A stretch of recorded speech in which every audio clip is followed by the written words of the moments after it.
Olá, meus irmãos, minhas irmãs, meus amigos. Outra vez estamos juntos aqui no nosso santuário Nossa Senhora dos Prazeres para falar um pouquinho sobre o Evangelho do próximo final de semana.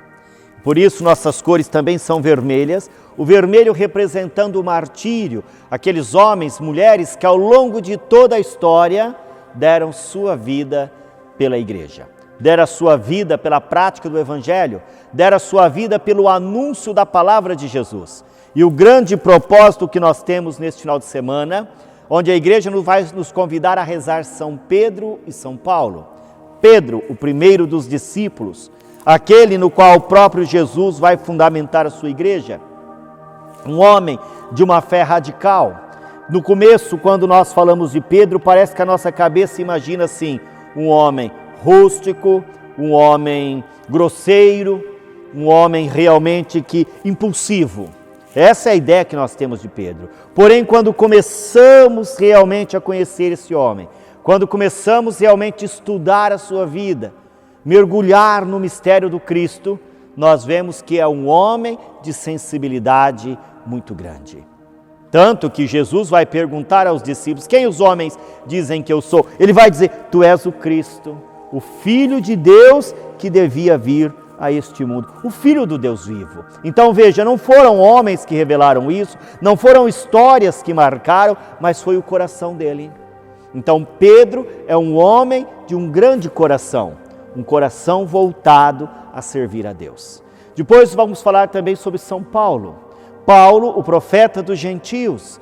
Paulo não conheceu diretamente Jesus, não experimentou a sua vida, mas conhecia a história, sabia muito bem, porque Paulo era um perseguidor. Perseguia os cristãos, matava os cristãos, tinha uma carta branca. Tinha uma carta branca onde ele poderia fazer o que tivesse vontade. E num desses caminhos de perseguição, indo para a cidade de Damasco, nosso saudoso bispo Dom Eduardo dizia assim, ele teve uma conversão cavalar. Ele caiu do cavalo. E nessa visão, ele conheceu o próprio Cristo. Quem és tu? Eu sou aquele que você persegue. Eu sou aquele que você está atrás. E depois disso, então, uma mudança radical na vida de Paulo. Paulo passa de perseguidor para ser perseguido. Passa a anunciar a palavra pela sua inteligência, pela sua vontade. Combate o bom combate. Vai merecer a coroa da glória. É um homem que será espancado, vai apanhar de todas as formas, mas ele não vai deixar de levar a palavra de Deus. Chegar ao ponto de dizer, olha, não sou eu que vivo, mas é o Cristo que vive em mim. Vai chegar ao ponto de dizer que não existe amor maior, a caridade, o serviço. Então veja, tudo posso naquele que me fortalece. São palavras de Paulo porque é um homem que conheceu, olhou de uma forma verdadeira o rosto de Deus, soube entender aquilo que o Senhor pedia para ele e ele vai e evangeliza. Eu fico imaginando hoje, se nós ainda tivéssemos Paulos na história da igreja, homens ainda com esse ímpeto que ele tinha, se naquela época tinha que viajar para todos os lados, escrever cartas. Por isso a Bíblia tem essas cartas. Imaginem hoje com as redes sociais. O estrago, entre aspas, essa palavra bem grande, essa aspas aí, que Paulo iria fazer na vida das pessoas. Claro, o estrago que estou falando não é destruição, não é nada disso, mas como ele mudaria a vida das pessoas, por quê? Porque Paulo era um homem de Deus, falava de Deus e conhecia o coração de Deus. Deus agiu plenamente nele e ele guardou essa fé até o ponto de entregar a sua própria vida pelo Cristo. E é isso que nós somos convidados, dois homens, dois alicerces, duas hastes. Pedro, o primeiro dos apóstolos, em quem Jesus sustentou a sua igreja. Paulo, aquele que levou a palavra com toda a sabedoria, com toda a força e toda a coragem. Por isso que a igreja nos convida a rezar para estes dois homens, mostrando a ação de Deus na vida deles. Nós podemos fazer como eles? Claro que podemos, é só ter coragem, é só olhar e perceber que Deus pode muito mais do que a nossa própria vontade, do que aquilo que nós pensamos. Eu posso fazer, eu quero fazer, eu vou fazer. Mas levar essa palavra de Deus com alegria, com confiança, com entusiasmo. E se nós, irmãos e irmãs, conseguirmos isso, mudaremos toda a história da nossa fé, o nosso caminho para Deus. Então, o caminho para Deus também é vir aqui para a igreja. Por isso, no final de semana, nossas missas aí nos seus horários normais, 5h30 lá no São Francisco, 19 horas aqui no santuário. Depois, domingo, às 9, às 11 e às 18 horas. Necessário vir de máscara, não venham sem.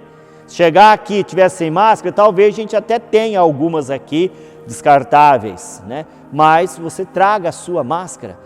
Temos o termômetro, temos o álcool em gel, é sempre muito importante. A igreja mudou um pouquinho também, tiramos aquelas faixas zebradas que estavam aqui, deixamos assim uma coisa bem mais sóbria, bem mais bonita, mas sem perder o seu critério. Qual? O zelo, o cuidado e aquilo que é importante, tá bom? E também não esquecer de trazer sua oferta, o seu dízimo. Hoje, né, eu estou falando para vocês, numa sexta-feira, vocês vão ver esse vídeo no sábado e domingo, mas nessa sexta nós levamos lá na Cúria Diocesana 1.051 unidades de fraldas geriátricas. É muita fralda. E o que é isso? É o fruto da comunidade. E é isso que a comunidade deve aprender mais e mais. Doação de alimentos para os mais carentes, a doação do dízimo. Se você esqueceu disso, mas faz tempo que eu não devolvo, devolva o seu dízimo. Faz essa experiência. Por quê? Porque somente mudando a nossa vida, nós seremos mais fortes. A oferta, muita gente fala, eu esqueci, não vou trazer. Traga. A igreja precisa e nós contamos com a sua colaboração.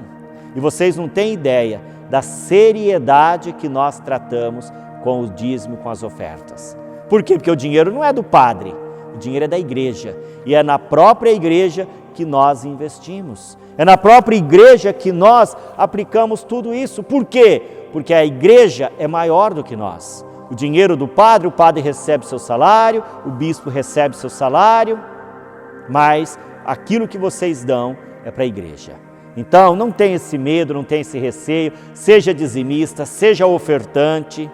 Sempre embaixo dos nossos vídeos aí, tem ali o número do nosso Pix. Você está ainda com receoso de vir à igreja? Faz através do Pix, só põe ali na descrição, dízimo, oferta, para que a gente possa ter um controle também de tudo isso, tá bom? Então sejam bem-vindos à igreja, as portas da igreja estão sempre abertas, o coração da igreja está sempre pulsando e acolhendo a todos vocês, e a felicidade de poder tê-los aqui, rezando, celebrando e participando com cada um de nós. Através de São Pedro e São Paulo, recebam a bênção, recebam a graça e edifiquemos a igreja de Cristo, não por nós, mas pela nossa fé, pelo nosso desejo e o nosso serviço. O Senhor esteja convosco, Ele está no meio de nós. Abençoe-vos o Deus Todo-Poderoso, o Pai, o Filho e o Espírito Santo. Amém. Louvado seja nosso Senhor Jesus Cristo, para sempre seja louvado. Tchau, Deus abençoe a todos vocês.